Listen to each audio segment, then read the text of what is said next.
Hey, what's up everyone? I'm Silas here with Flatline Van Co. We're here to show you how to install your side ladder today. So here's what's in the box. You have two pieces for the actual ladder, which go together with these two bayonets.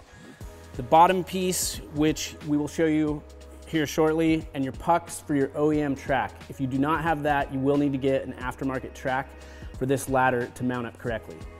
We're now going to take you through how to put it together step by step.